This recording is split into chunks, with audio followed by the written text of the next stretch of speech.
jaahil nimo iyo alla ka cabsi la'aan baa dulmi dhasha dulmi waa wuxuu dhalaa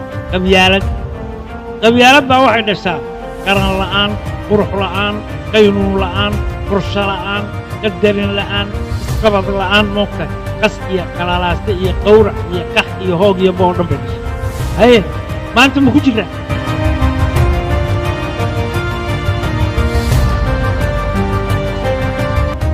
nin weliba adeerkii saalim ah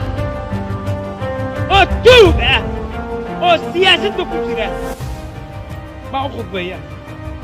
ilaahda waxaa nala ka dafay waxaa naloo maleeyey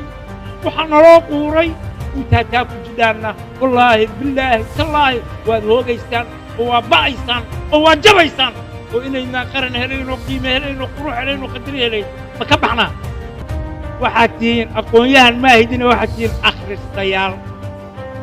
kuwa profesorada idiin ahayna waa akhristayaal waxaa ka maraga wuxuunbaa abuuri lahaydeen mujtamacaan maantay danu ah dhibta ka saara waa ay xarag horaystaan soo farfadhidaan waxaa maalin walba dhegtiinnu maqlayso ishiinnuna arkaysaa waa inta kamana dagaalamaysaan oo idinkaan u dhalinyara ah haye kuwii xoreeyey baa idin laaleekaa aqoon ma lahayn baabuur ma lahayn guryo ma lahayn lacag ma lahayn facebook ma lahayn youtube ma lahayn twitter ma lahayn haye jaamacada kama bixin haye see rabtaan ii sheega